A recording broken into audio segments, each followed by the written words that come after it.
Hello everyone, I hope you're all well. You're watching the Grenglish Show with Theo Panagopoulos. Me, that is. May is over. We're halfway through the year and it's quite scary if you ask me. And what a week it was in terms of news. The big corruption scandals that rock FIFA. Now, go watch another game again. Well, I wouldn't. More refugees rescued in the Mediterranean. And that's becoming more of a humanitarian crisis if you ask me. And here in Australia, the same-sex marriage equality issue, well, just get her over and done with. There's much more serious problems out there than allowing people to express what they love for each other. That's just ridiculous. But anyway, on the Grenglish Show today, or tonight, we went to Henley Square to have a look at what's happening with the Henley Reserve redevelopment project. Well, if you head down that way these days, it looks pretty messy, but it won't be forever, and the new square will be ready before the end of summer. It's going to look amazing. But first, we went to school. The Grenglish Show went to school, but not any school. We went to a dog school, a puppy school, a dog training centre. We're all intrigued by dogs and the beautiful colours and breeds and different characters and different personalities. So we went for a visit down to the HOLDFAST Dog Training Centre, which is down at Hove, south of Adelaide. And we spoke with some of the trainers, and we had some closer encounters with some of our four-legged friends. That was an amazing experience. Please take a look. We love dogs. They are man's best friends after all. They come in different breeds, colours, sizes and different characters. Words. Is that me, Oscar? This big scary camera. It is clever cueing. Okay, teaching your dogs to do certain behaviours. Okay. So it's not always easy for them to fit in. That's why dog schooling and training is a popular practice these days, as each dog behaves differently.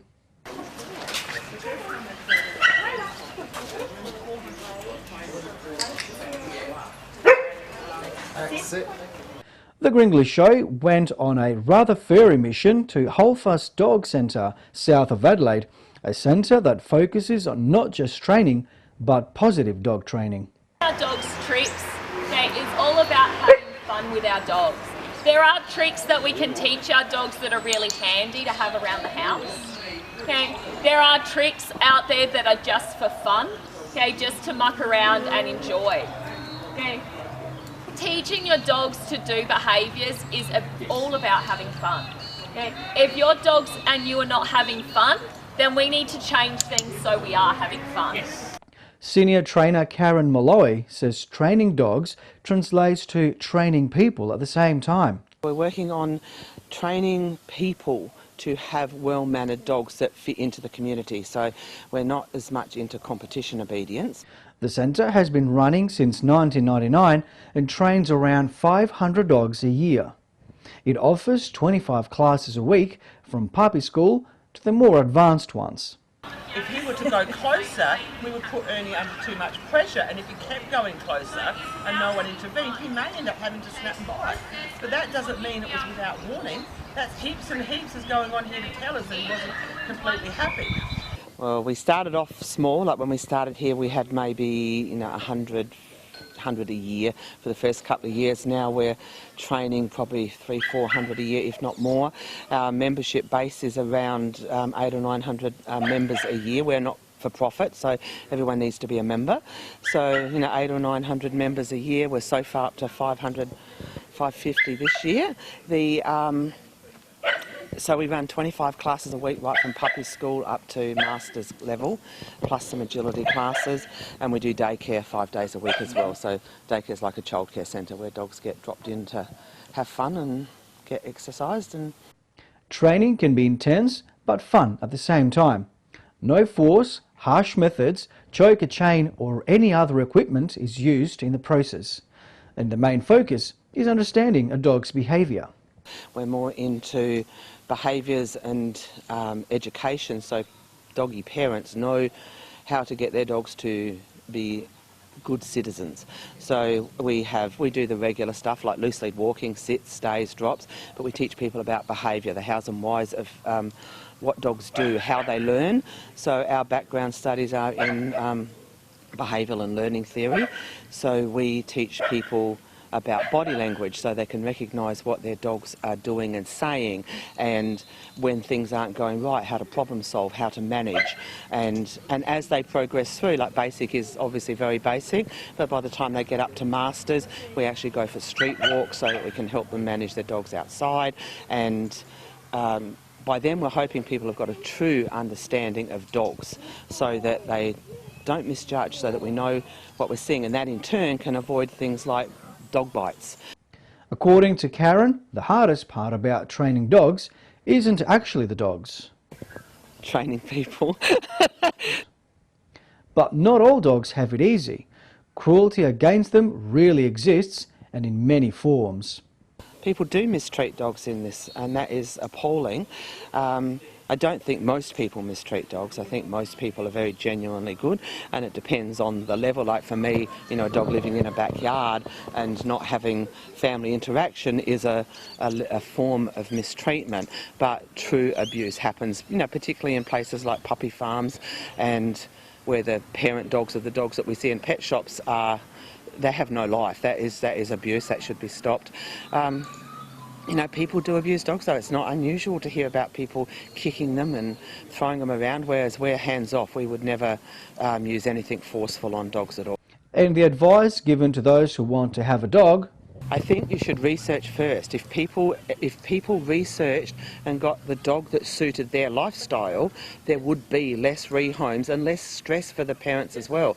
So there's some breeds that are better than others for certain needs. Like if you want to be really active, lots of exercise, doing agility, dog sports, lots of training, the working breeds are great. But if you want to sit around and watch TV on the weekend, you know, the Border Collie's maybe not the dog for you. So there are dogs that are suitable. So research.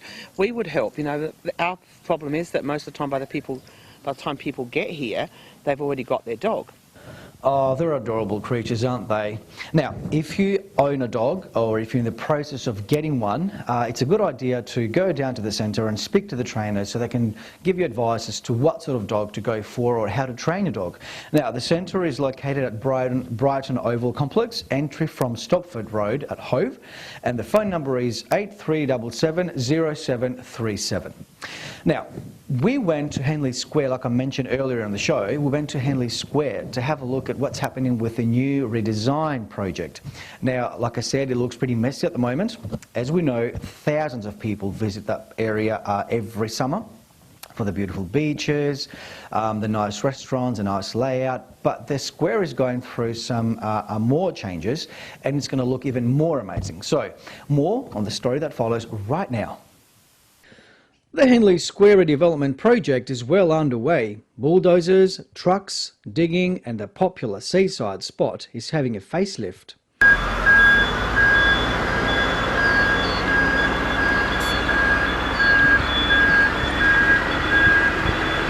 But some local residents have expressed concerns about the functionality of the new project, particularly during the hot summer months.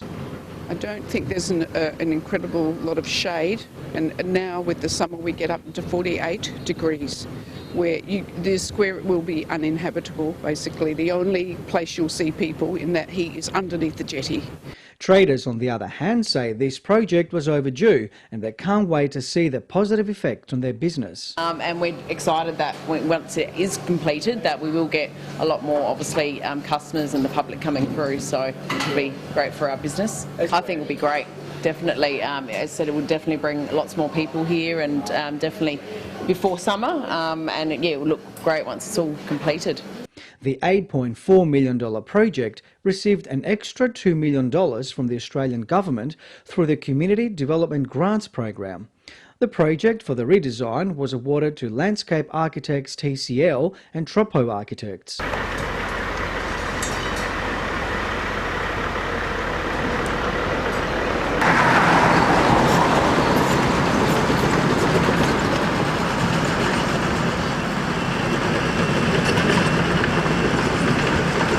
The new design will see Henley Square become a multifunctional space with more outdoor dining areas, water features and additional seating.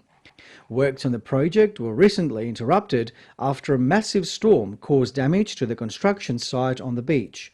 The new Henley Square is expected to be completed by December this year. Psychologia. Ράδιο 1. Μουσική. Ράδιο 1. Ενημέρωση. Ράδιο 1. 87,6. Ράδιο 1. Ο σταθμός που εκπέμπει στην καρδιά σας. Right. It's going to look really nice indeed. That's all we have time for tonight or today, ladies and gentlemen. Now, before we go, we have our Grenglish segment.